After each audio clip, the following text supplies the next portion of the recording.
Eh bien bonjour à tous, aujourd'hui je vous propose un petit exercice sur After Effects où nous allons voir un déplacement un petit peu particulier, où nous allons être obligés de jouer avec la rotation, mais aussi un déplacement de point d'ancrage. Et on va voir les problèmes que ça pose, car le point d'ancrage est intimement lié à la position. Donc nous allons faire ce genre d'animation. Voilà, imaginons un carré qu'on tourne comme ça, une caisse qu'on roule. Nous allons faire donc un déplacement par les angles.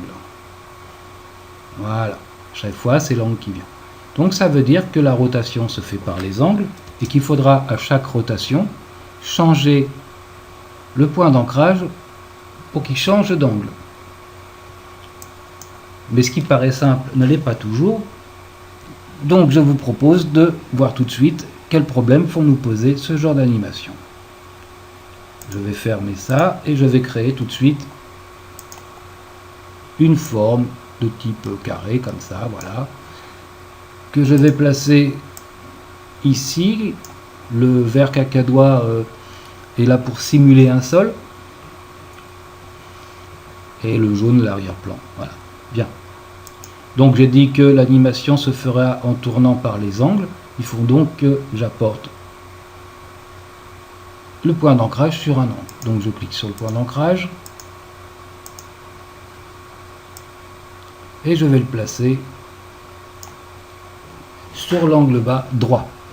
Jusque là, pas de problème. J'appuie sur A pour avoir le point d'ancrage. Ensuite, j'appuie sur majuscule, j'appuie sur P pour avoir la position. Je maintiens la majuscule, la touche majuscule, j'appuie sur R pour la rotation. Les trois axes qui vont concerner cette animation. Voilà. Je fais 3 points clés en cliquant sur les chronos à 0 secondes. À 1 seconde, je vais mettre 90 degrés de rotation.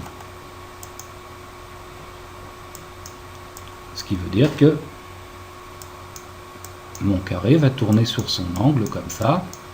Alors je l'ai exprès un peu surélevé par rapport au sol pour qu'on ne soit pas embêté avec le point d'ancrage pour le voir dans la vidéo. Bien entendu, on devra le faire coller un peu plus au sol pour plus de réalisme. Ok. Donc ça veut dire que maintenant, si je veux le faire tourner, il va falloir que je change d'angle, puisque cet angle est passé par ici. Donc je dois mettre le point d'ancrage sur cet angle-là pour la prochaine rotation. Je clique sur le point d'ancrage et je vais le chercher et je le place sur l'angle de ma rotation. Ok. Regardons ce qui se passe. Ah, eh bien ça ne fonctionne plus parce que je suis sorti comme ça de l'animation que j'avais faite, parce que quand j'ai bougé le point d'ancrage, j'ai aussi bougé la position. Donc la première chose à faire pour qu'on évite déjà dès le départ ce genre de problème, on va sélectionner les 4 points clés qui concernent le point d'ancrage et la position. Je vais me placer sur un point clé, clic droit, maintien des images clés. Regardons. Et ouais, ça fonctionne. En avant, en arrière, pas de problème. On a bloqué la transition qui se passe entre ces 2 points clés, donc on n'a plus le problème de changement de position de notre carré. Bien, mais ça suffit pas. Allez, je vais à 2 secondes, pas de problème. 90 degrés, je vais rajouter plus 90, puisque After Effects c'est compté.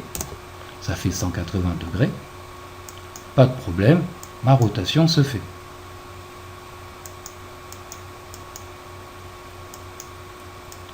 Bien, maintenant je vais tourner encore une fois, donc il va falloir que mon point d'ancrage se retrouve ici. Je le prends, hop là, et ça part en sucette. Au-delà de 180 degrés, After Effects commence à avoir des soucis. Édition, annuler déplacement arrière, donc là il va falloir trouver une solution. La solution est la suivante.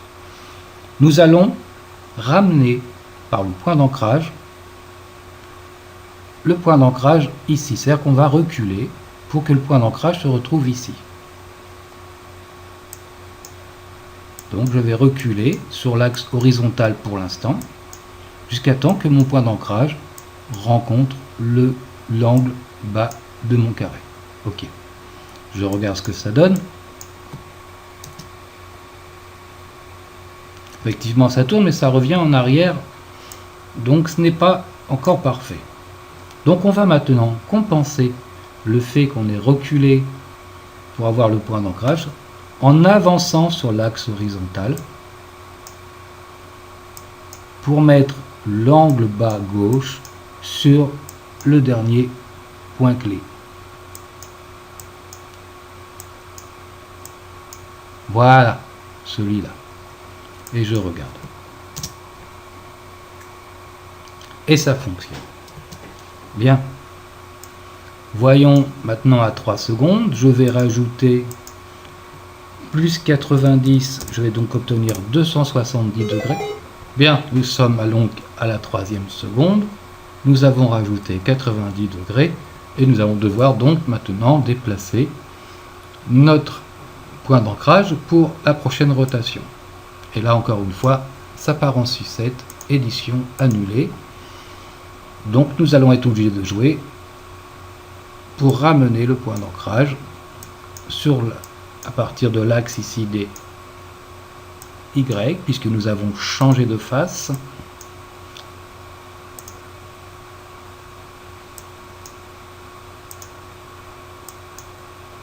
Donc si vous avez un petit problème pour savoir sur quel axe travailler, vous essayez, vous voyez si ça fonctionne ou pas. Hein, c'est pas plus compliqué que ça. Et nous allons rattraper cela.